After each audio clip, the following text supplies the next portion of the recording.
It's Black Group Economics. Did you know of the $1.8 trillion that is spent annually by Black communities in North America? Only 2% of this wealth stays within our community. Our money stays in our community for only 6 hours, compared to our Jewish, white, and Asian counterparts at 30 days. Black Network is here to change that. We really need to support this. See you in the Black Network.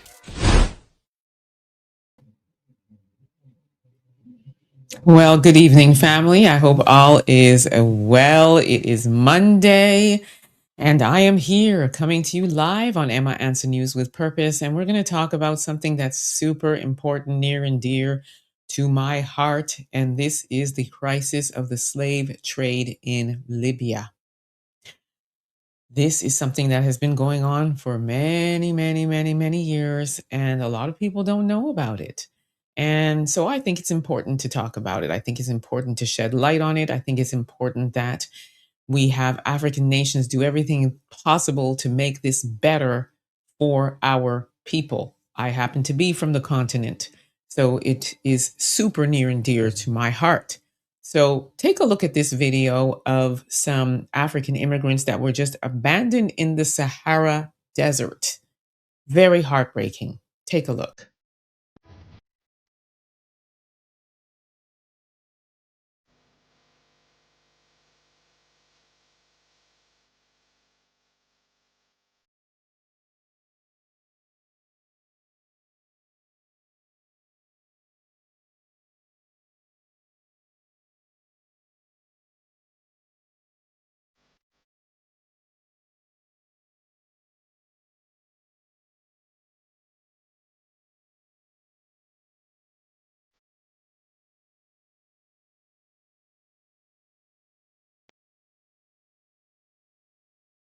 Oh, that is so hard to see. Literally just dumped like they're just nothing, nobody, just like trash. And you just set out on trash day. And these are people that were trying to make a better life, left the continent of Africa to make a better life for themselves. And this is the conditions that they end up in. Over 40 degrees, which is like 110 degrees Fahrenheit. No water, no food, nothing, just left there. Greetings, Yahoo is my hero. Thanks so much for tuning in. And yes, I see your reactions in the emojis. It's just heartbreaking. Let me show you some more. Old. These leaders are old. They don't care about stupid Black Africans. What you come do in North Africa? You come to our country to steal and you leave your country. Why? These men are migrants with dreams of being smuggled to Europe by sea. Excuse me, can I speak English? We are going inside. Have a sit in your place. Have a sit in your place. They come in their thousands from Niger, Mali, Nigeria, Ghana. It's hard to believe that these are the lucky ones, rescued from warehouses like the one in which we witnessed the auction. They're sold if those warehouses become overcrowded or if they run out of money to pay their smugglers. Of these rescued men, so many here say they were held against their will. It doesn't take us long to find victory. Just take us home. No food, no drinking water. Just take us home. Want to go? No food, no water, nothing. Victory was a slave. We know that some people are being sold. Yes. Some people are being sold. Is this something you've heard about? Can you tell us about that? Sure. Tell us. I was sold. What happened? On my way coming, I was sold. Merciless beating. If you look at most of the people here, if you check their body, you see the mark. They're beating. With electric, even your boot, they took something like a sharp object. Understand? Most of them lost their. It was an Arab man that used gun to hit my eyes. You see what I'm passing through. I can't ever tell. I don't just know. For those Arab people, we cannot tell. We just pray to God to save us, we Nigerians, another country from the hands of the Libyans. At least they should try their best. I've spent 2 years plus. But for me staying there now, it's close to 7 months. It was because of the sweat. On my body have got white. We have not taken our bath since 2 months. Just to bath, even to brush. If some people should open their body, they fix pipe inside their private part, pipe to peace. Tell some people to open their body. They should put their body for you. You will see that these people have finished us. Is it bullet wound? Is it the gunshot? Even when we are going to eat, they beat us. We are going in. We have over 150 Nigerians inside the place. And in my present, 3 Nigerians were shot dead and thrown into a river in a place called Suleiman. The youth, they should get involved in politics. Me, I like politics very well. You should get involved in politics. If you people are in politics, you people can bring a change. All these people are old. These leaders are old. They don't care about us. Let's come together with the youth. Let's sanitize each other. Nigeria can be better through us. Can you imagine if it was Americans being sold as slaves in Libya? Can you imagine if Europeans were being sold as slaves in Libya?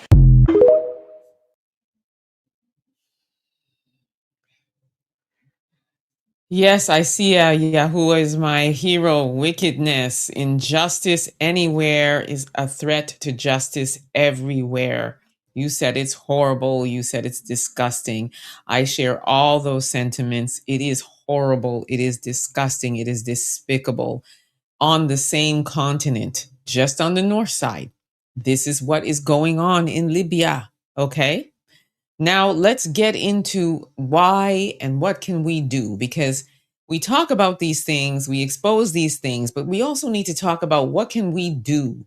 What can we do? Because I know for me personally, it's a feeling of helplessness that I cannot even describe, right? I'm Ghanaian. So it's really about what can we do? So let us get some more information about it. So let's talk about this. Let's talk about this so that I can explain in more detail exactly what is happening. Okay. Tortured, abandoned, left to die. The horror of Black immigrants in Libya's Sahara Desert. Thousands of Black immigrants are lured with false promises only to be enslaved, tortured, and dumped in the desert to die. Why do Black immigrants leave their countries? Because, the question begs, why are you leaving and going to Libya, right? Poverty and unemployment, limited job opportunities, and extreme poverty push people to seek a better life. That's, we can't be mad at that. That is something that people would do, right? You would try to go somewhere else if things aren't great where you are, right?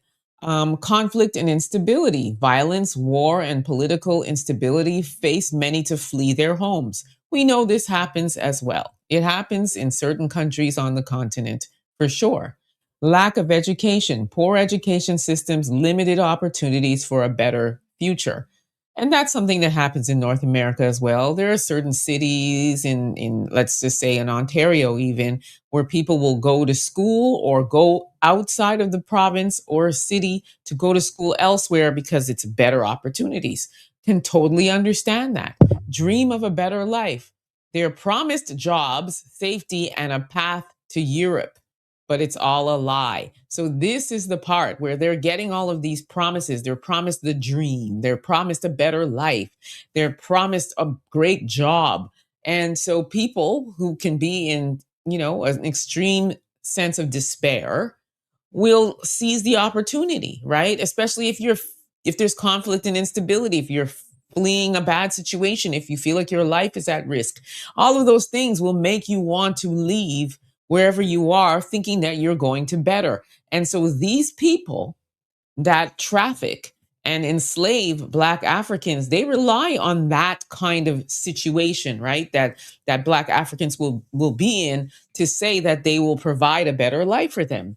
Why are they treated so badly in Libya? Racism and dehumanization is a thing there. Many Libyans see Black people as less than human. That is a fact. There are even Black Americans that have traveled to certain parts of Northern Africa and were treated very badly.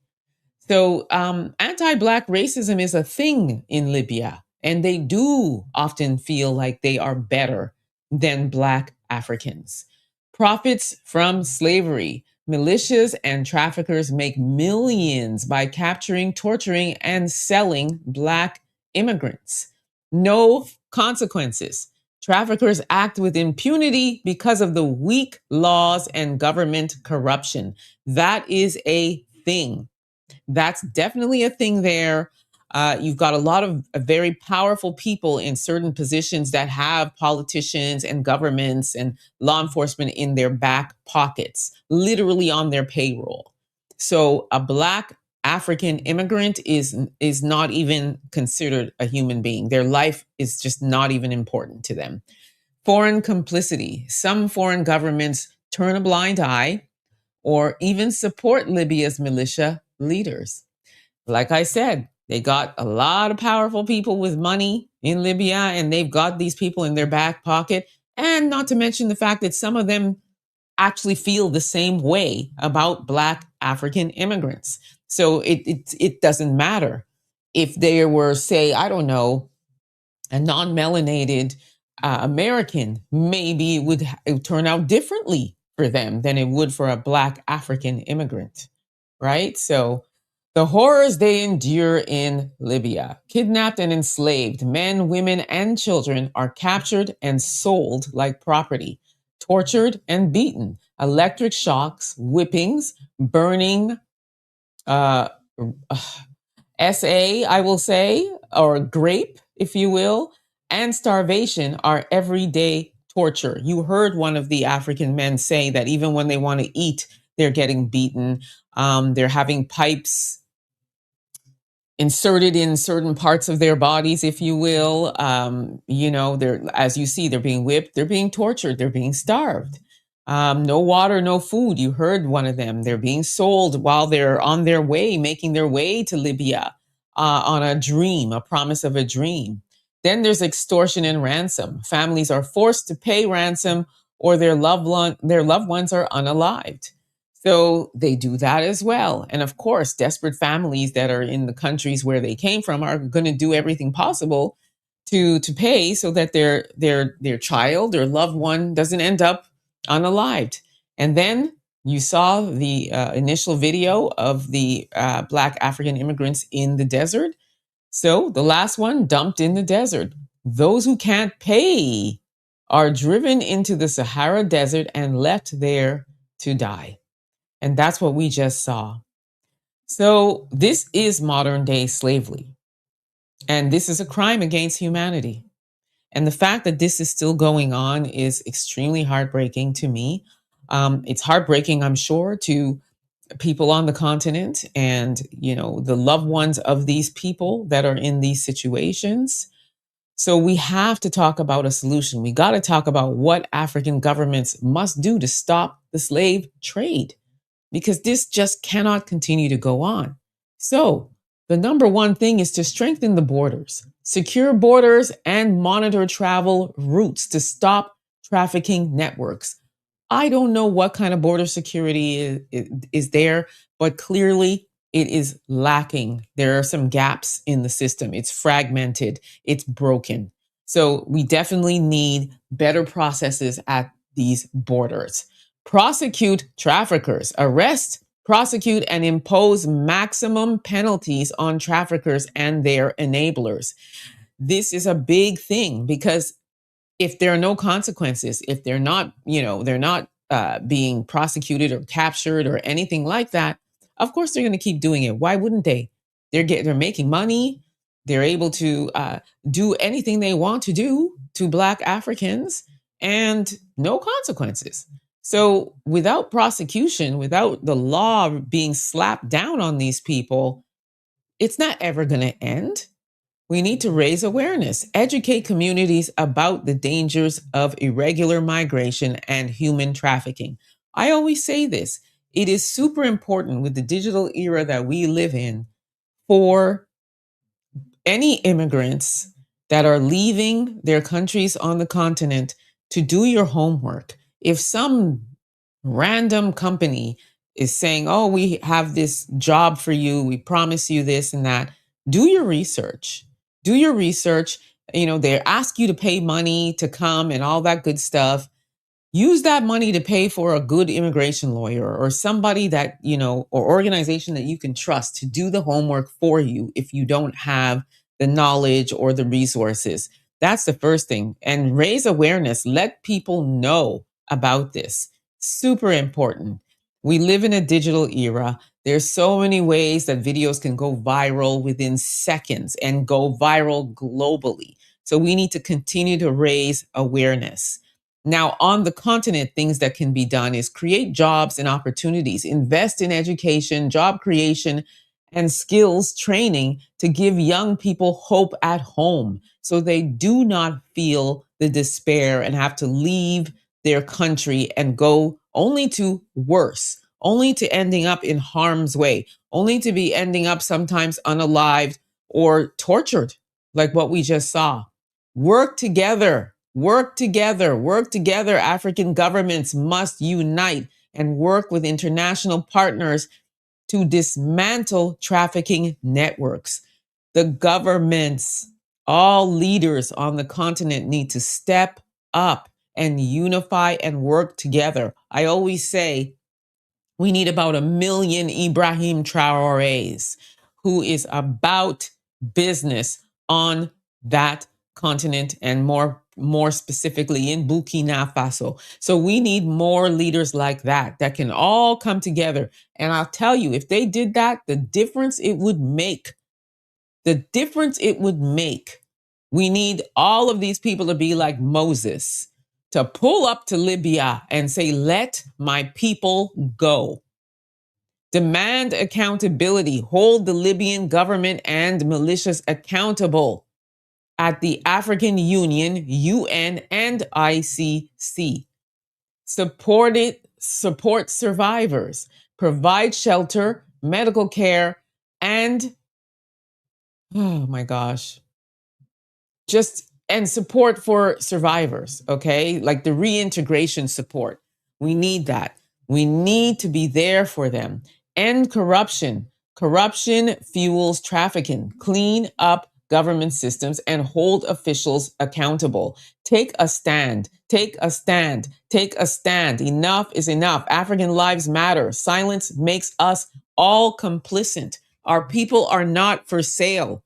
Our silence is their weapon. Africa must wake up. The time to act is now. Now is the time to act. We cannot allow this to continue. In this day and age, on that continent, with all those vast resources, there's no reason why this should be happening. So again, I am imploring all leaders on the continent to come together and take care of our people. They should not be going through this. That's my final word. You said exactly, you must stand up for righteousness or you will fall for everything and everything. For the love of money is the root of all evil. Indeed, indeed, indeed. Thank you so much. Yahuwah is my hero for sharing your feelings and your thoughts. I appreciate you all for tuning in. This is one of many. I'm going to keep my eye on this. I'm going to keep bringing more reports to you live. 6 o'clock will be the time, Monday to Friday. And then on Saturdays at 8 p.m., I'm here live again. So just hit that like, subscribe, share, and I shall see you tomorrow. We're going to be talking about Donald Trump, and we're going to be talking about the Ontario wildfires and how it impacted, Ontario, and what Donald Trump is saying now, blaming Canada for the poisoned air in the United States and saying that he's going to charge more tariffs to Canada. So let's talk about that tomorrow, and let's see what old Doug Ford has to say about that. Because I find that when it comes to Donald Trump and the things that he may say and the trolling he does, I find that Doug Ford seems to be the one that really, really speaks up the most out of everybody, like all the premiers and even the prime minister. Like we hear more from Doug Ford. So anyway, we'll talk about that tomorrow. Thank you so much for tuning in. I shall see you on the next one. Until then, please be safe.